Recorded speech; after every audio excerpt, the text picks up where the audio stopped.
11వ అంతర్జాతీయ యోగా దినోత్సవ వేడుకకు విశాఖ ముస్తాబైంది. 5 లక్షల మందితో చేస్తున్న యోగాంధ్రకు ప్రధాని మోదీ హాజరు కానున్నారు.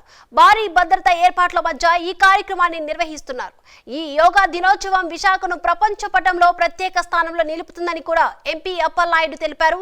కూటమి ప్రభుత్వం ఏర్పడిన తర్వాత అభివృద్ధి పదంలో ముందుకెళ్తున్న ఉత్తరాంధ్రకు ఈ కార్యక్రమం ఒక మైలురాయి కాబోతుందన్నట్టున్న విజయనగరం ఎంపీ కలిశెట్టి అప్పలనాయుడుతో మా ప్రతినిధి Satish Naidu face to face. అంతర్జాతీయ యోగాంధ్ర దినోత్సవ వేడుకలు విశాఖలో చాలా ఘనంగా నిర్వహిస్తున్నారు. ఇది భారతదేశంలోనూ విశాఖకు మంచి పేరు తీసుకొస్తుందని అనుకోవచ్చు. అదేవిధంగా మనం చూస్తున్నట్లయితే ఉత్తరాంధ్ర ప్రజలు ఇది చాలా గర్వించదగ్గ విషయం చెప్పుకోవచ్చు. ఇక్కడ మనకి ఎంపీ గారు మనతో ఉన్నారు, విజయనగరం ఎంపీ అప్పలనాయుడు గారు మనతో ఉన్నారు. సార్, ఇది మన విశాఖకు ఎటువంటి పేరు తీసుకురాబోతుంది? ప్రపంచంలోనే ఒక ప్రత్యేకమైన గుర్తు వస్తుంది.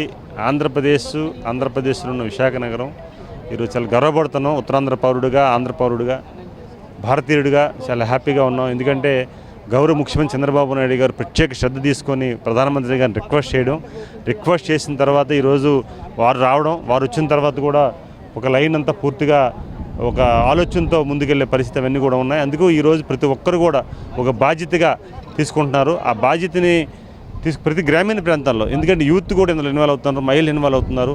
యోగా అనేది మన లైఫ్లో పార్ట్ అవ్వాలి. ప్రతిరోజు కూడా మనం ఎలాగైతే నిద్రపోతామో, ఎలాగైతే భోజనం చేస్తామో, ఎలాగైతే మనం వస్త్రాలని ధరిస్తామో, అలాగే ప్రతి రోజు ప్రక్రియ ఏదైతే మనం చేసుకుంటామో దాంట్లో భాగంగా ఇది అవ్వాలి. ప్రతి ఒక్కరు కూడా చేయాలి. ముఖ్యంగా మనం చేయడం వల్ల పిల్లలు కూడా చేస్తారు, భావితరాలు తెలుస్తుంది అనేది కాన్సెప్టు. గౌరవ ముఖ్యమంత్రి గత 40 ఏళ్ళుగా యోగాని అభ్యసించి యోగా చేసి ఈరోజు ఆరోగ్యవంతంగా ఉండి, వారు ఆరోగ్యంగా ఉండి ఆంధ్రప్రదేశాన్ని, ఉమ్మడి ఆంధ్రప్రదేశాన్ని ఆరోగ్యవంతంగా చేయించగలిగారు. ఈరోజు ఆయన అంబాసిడర్ ఆయన యోగాకి.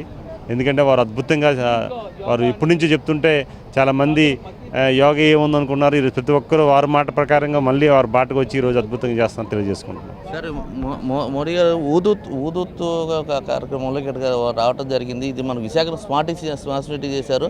అదేవిధంగా ఈ కార్యక్రమంకి వచ్చిన తర్వాత ఏ విధంగా ఉండబోతుంది సార్ విశాఖ? ఖచ్చితంగా అండి. విశాఖపట్నం అంటే ఇప్పుడు కూడా బాబు గారికి ప్రత్యేకమైన శ్రద్ధ, ప్రత్యేకమైన అభిమానం, ప్రత్యేకమైన గౌరవం. ఎందుకంటే మనం ఉదూత్ తుఫాను కానీ బిఫోర్ కానీ మనం ఆయన ఇష్ట తీసుకుంటే ఉమ్మడి ఆంధ్రప్రదేశ్లో ముఖ్యమంత్రి ఉన్నప్పుడు కానీ ఒక ప్రత్యేకమైన స్థానం ఇచ్చారండి.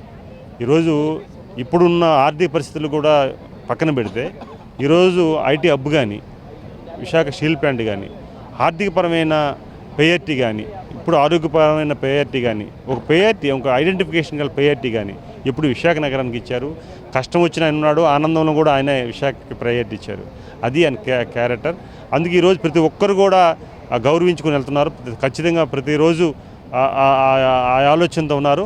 మనస్ఫూర్తిగా వారికి ధన్యవాదాలు తెలియజేసుకుంటున్నాం. సార్, ఆంధ్ర రాష్ట్రంలోనే ఉత్తరాంధ్ర ఒక మూలబడిన ప్రాంతంగా ఉంది సార్. ఈ సందర్భంలో ఈ విశాఖలో ఇప్పుడు జరుగుతున్న కార్యక్రమానికి మనకి ఉత్తరాంధ్రకి ఎటువంటి పేరు రాబోతుంది? మూలపడడం లేదండి, చైతన్యవంతమైన ఉత్తరాంధ్ర. ఇది చైతన్యవంతమైన ఉత్తరాంధ్ర. ఇప్పుడు కూడా గత 5 ఏళ్ళు వెనుకబడించారు, మోసం చేశారు, అన్యాయం చేశారు. 100% అది మీరు చెప్పింది కరెక్టు. కానీ ఈరోజు ఈ 1 ఇయర్లోనే గ్రోత్ ఎట్లా పెరిగిందంటే ఉత్తరాంధ్రలో ఈ 1 ఇయర్లో ముఖ్యమంత్రి గారు వారు డెసిషన్స్ కానీ, వారి నిర్ణయాలు కానీ ఈరోజు పోటీ పడుతుందండి. ఉత్తరాంధ్ర అనేది ఒక రాష్ట్రం కాదు, ఎంటైర్ రాష్ట్రంతో పాటు భారతదేశంలో పోటీ పడే పరిస్థితి వచ్చింది. ముఖ్యమంత్రి గారు ఈ నిర్ణయంతో ఒక నేషనల్తో పాటు ఇంటర్నేషనల్ ఐడెంటిఫికేషన్ కూడా వచ్చే పరిస్థితి. దానిని ఒక యోగాంధ్ర అంటే మన సంబంధించి ఒక యోగా సంబంధించే హెల్త్ విషయమే కాదు, రేపు హెల్త్ అండ్ ఫైనాన్స్ ఆర్థిక విశాఖ నగరం అనుకుంటున్నాం. ఉత్తరాంధ్ర ఆ ఆర్థిక నగరం కూడా పరిపుష్టిగా డెవలప్ అవుతుందని తెలియజేసుకుంటున్నాం. Thank you. చూస్తున్నాం, ఉత్తరాంధ్ర అంటేనే వలసలు ఉత్తరాంధ్ర కాదు, ఇక్కడికే వలసలు వచ్చే ప్రయత్నం కూడా మనం చేస్తున్నాము. అన్ని విధాలుగా కూడాను అభివృద్ధి చేయడానికి కుటుంబ ప్రభుత్వం చేస్తున్నాం. గత 5 సంవత్సరాల పాలనలో ఉత్తరాంధ్రను వెనుకబడిన ఉత్తరాంధ్రగా చేశారు.